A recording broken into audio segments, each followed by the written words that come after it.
자녀에 대한 고민을 시원하게 풀어보는 시간입니다. 내 아이를 부탁해 이 시간 함께해 주시는 순천제일대학교 유아교육학과 강숙현 교수와 함께 이야기 나눠봅니다. 교수님 안녕하세요. 네, 안녕하세요. 네, 오늘은 잘 먹지 않는 아이가 걱정인 어머님의 사연입니다. 보통 입이 짧다라고 하는데 어머님도 선생님도 참 걱정이 많으실 것 같아요. 365일 하루 3끼 식사는 아주 크고 중요한 문제죠. 네, 밥을 먹을 때 깨작거리거나 또 아예 안 먹는다고 하는 경우, 달래기도 하고 잔소리도 하고 그러지만 쉽게 잘 고쳐지지 않으셨을 겁니다. 가정에서뿐만이 아니라 유치원 선생님들도 식사 지도는 가장 어려운 일 중에 하나거든요. 함께 상황에 대한 정보를 좀 공유하고요. 일관되게 함께 지도해야 하는 것. 이것이 이제 가장 기본이 되겠습니다. 그럼 보통 교수님께서도 유치원에서 식사하기를 어려워하는 친구들을 많이 보시나요? 네, 그럼요. 식사할 때 불편함을 나타내는 문제 행동들이 굉장히 다양하게 나타나고 있어요. 저희 대학에도 부설 어린이집과 유치원이 있는데요. 아이들 그 식사 시간에 보면 밥을 입에다 가만히 물고 있기만 한다든가 또 먹기 싫은 내색을 하기도 하는데요. 이내 그러다가 배가 아프다고 말을 한다든지 또 싫어하는 음식을 또 억지로라도 먹게 되면 구역질을 하기도 합니다. 또 돌아다니면서 밥을 먹는 아이들의 행동도 있고요. 이렇게 산만함이나 짜증, 울음으로 그 식사하기를 거부하는 행동을 보이기도 합니다. 이렇게 모든 행동들은요, 다 아이들이 표현하는 언어의 한 표현이라고 볼 수 있거든요. 이런 표현 방식을 우리 부모님들께서 또 선생님들께서 이해하시고 그걸 말로 표현해 주어야 할 필요가 있겠어요. 이렇게 문제 행동이 보인다 하더라도 좋은 행동 습관이 익숙해지도록 잘 견뎌서 지도해 주셔야겠습니다. 그런데 밥을 안 먹으면 배가 고플 텐데요. 아이들은 왜 밥 먹기를 좋아하지 않는 걸까요? 예, 식사할 때 문제가 되는 행동들의 원인을 좀 자세히 살펴볼 필요가 있겠습니다. 아이가 예민해서 유달리 자극에 가능한 그 반응을 보이는 경우가 있어요. 구강 점막에 무엇이 닿으면 그 자체가 그냥 불편한 겁니다. 또 새로운 것이나 낯선 것을 먹으려고 하지 않고 이것을 강요하게 되면 딴짓하는 행동으로 나타나거든요. 또 때로는요, 아이들이 장난을 치다거나 혹은 딴짓을 하다 보면 시간이 걸리는 거죠. 밥 먹는 시간이 걸리고 밥에 관심이 없어지는 겁니다. 이럴 때 이제 가장 부모님들이 스트레스를 많이 받고 계세요. 네. 또 어떤 아이들은요, 음식에 대한 안 좋은 기억이 있기도 합니다. 부모님들이 인식하지 못하는 그런 경험일 때가 많아요.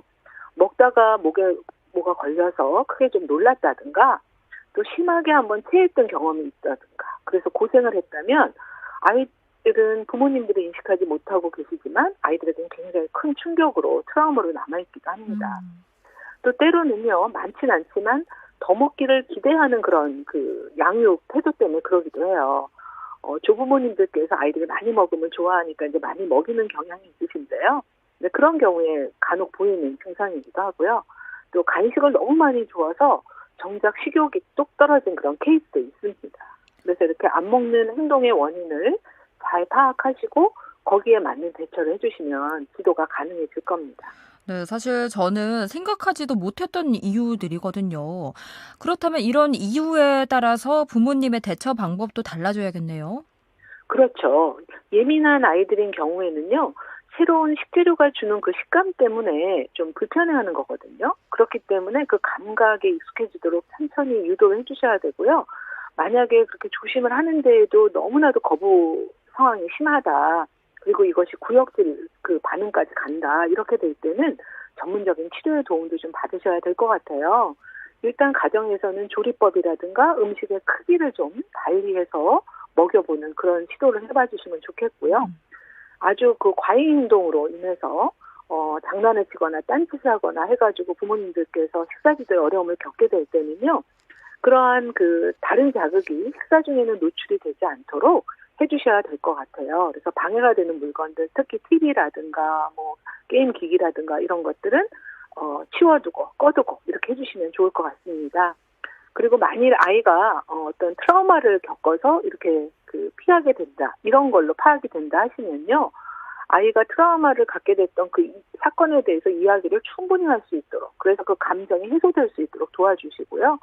어머니께서는 공감해 주시면 좋겠습니다. 그리고 그런 비슷한 상황, 그런 비슷한 유형의 음식은 좀 피해 주시면 좋겠죠. 그리고 또 너무 많이 먹기를 기대하시거나 간식을 많이 주는 그런 경우의 원인이었다면 아이의 연령에 따른 발육, 그 발육과 영양에 그 필요한 필요량을 정확히 알고 계시는 게 중요할 것 같아요.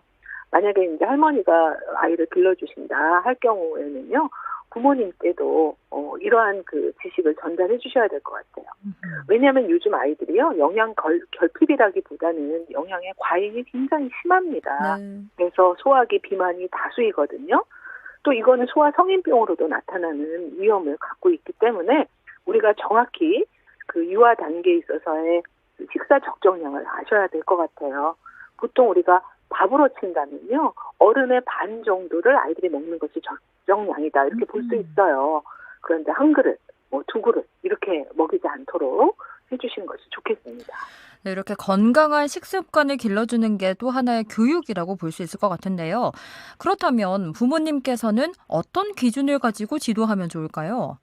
네, 안 먹는 행동, 먹기 싫어하는 이런 행동 특성에 대해서 기본적으로 대처해 주셔야 할 몇 가지가 있는데요. 일단 아이들에게는 칭찬과 보상이라고 하는 그런 그 당근책을 좀 써주셔야 돼요. 왜냐하면 평소와 달리 아이가 좀 밥을 먹는 태도가 좋아졌다. 그랬는데 그때 그냥 넘어가시지 말고요. 구체적인 행동을 말로 표현해 주시는 거예요. 맛있게 잘 먹었구나. 우리 다 먹었네. 골고루 먹자. 또 새로운 음식을 먹으니 맛이 어때? 라고 이렇게 물어보시기도 하고 상호 소통하시면서 아낌없이 칭찬하고 또 작은 보상을 주셔도 좋습니다. 네. 그 다음에 아이에게는 좀 작은 그릇에 담아주시는 게 좋아요. 왜냐하면 양에 대한 부담감이 있거든요. 그래서 그 양에 대한 부담감을 좀 줄여서 작은 그릇에 담아서 여러 번 먹게 해주시는 거죠. 조금씩 자주. 또 근데 이런 거를 지도해 주시기 위해서 아이 개별로 이렇게 구획이 되어 있는 식판을 사용하시는 경우도 도움이 되기는 합니다. 근데 이제 늘 식판에만 담아주시지 말고 예쁜 그릇에도 담아서 식사할 수 있도록 식사가 매력적이라는 것을 알려주시면 좋을 것 같아요. 그리고 또 아이가 밥이 싫다고 하면요, 억지로 밥을 먹이는 것보다는 대체할 수 있는 그런 식품들 많이 있잖아요. 우리가 교환식품이라고 하는데 누룽지라든가 빵, 떡, 또 삶은 계란이라든가 치즈, 대신 이제 아주 고열량 그런 그 식품은 좀 피해 주시고요. 이런 것들로 대체해줄 수 있는 것들도 좀 유연하게 해주시면 좋을 것 같아요. 그리고 또 하나는 타이머를 활용해 보시는 거예요. 요리용 타이머라든가 스톱워치 같은 것들 사용해 놓으시고요. 시간을 정해놓고 아이가 밥을 잘 먹지 않게 될 때는 밥상을 치우는 겁니다. 끝까지 따라다녀서 먹이는 것이 아니라요. 딱 치우면서 담담히 규칙을 전해주시는 거죠. 시간 다 됐으니까 이제 그만 먹고 엄마는 치워야겠다. 다음에 더 많이 먹었으면 좋겠어. 하고 화를 내시지 말고 담담히 규칙만 전달해 주시는 그런 상호작용을 꾸준하게 해주시면요. 아이는 이 시간 안에 먹어야겠구나. 내가 깨작거리면 못 먹겠네. 또 엄마가 그걸 화를 내는 건 아니고 엄마와 나와의 규칙 속에 내가 지켜가야 되겠네. 라고 새롭게 인식하게 될 수 있습니다. 또 어린 아이들은 새끼 사이에 간식을 꼭 챙겨 먹더라고요. 그런데 이 간식의 양도 중요할 것 같아요. 그럼요. 간식은 적정한 양을 먹어야 됩니다. 우리가 보통 식사량이 성인의 약 2분의 1 정도라고 말씀을 드렸는데요.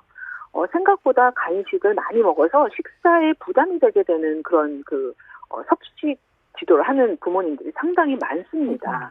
보통 학년정기 유아 단계 아이들에게 간식의 적정량을 좀 설명을 드리면 유제품으로 본다면 한 400ml에서 500ml 정도가 되겠고요. 과일로 본다면 예를 들어서 사과 같은 경우에는 3분의 2쪽, 귤로 본다면 2개 정도, 작은 거 2개 정도, 요 정도가 됩니다. 그리고 이 양은요, 간간이가 아니라 하루에 1회 정도의 양이 이 정도예요. 이렇게 말씀을 드리면 부모님들도 생각보다 상당히 양이 적네요? 라고 말씀하시거든요. 네, 이 정도의 간식으로도 아이들에게 식사를 보조해 줄 수 있는 충분한 간식의 양이 되고 있어요.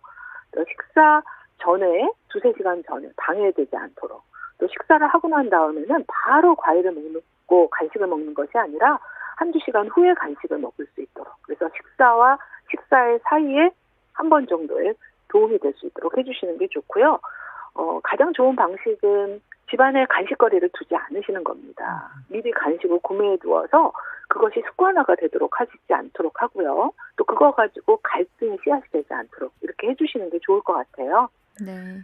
또 이 간식의 습관화를 정말 조심해야 될 것 같은데요. 어린 아이의 눈높이에 맞춰서 식사 시간을 행복하게 느끼도록 놀이할 수 있는 방법도 좀 필요할 것 같아요. 그렇습니다. 아이들이요, 이 먹는다는 것이 즐거운 기분이어야 되고 즐거운 추억으로 남아야 되거든요.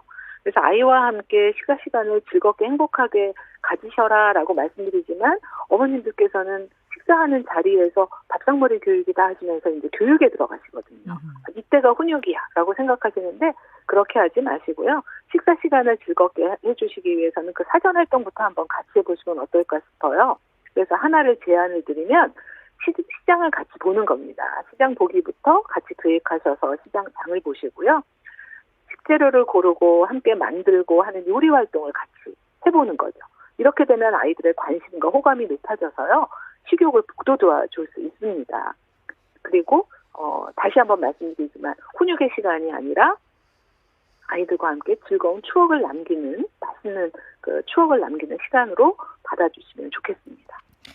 엄마랑 이렇게 같이 요리를 하다 보면 식사 시간을 기분 좋게 받아들일 것 같거든요.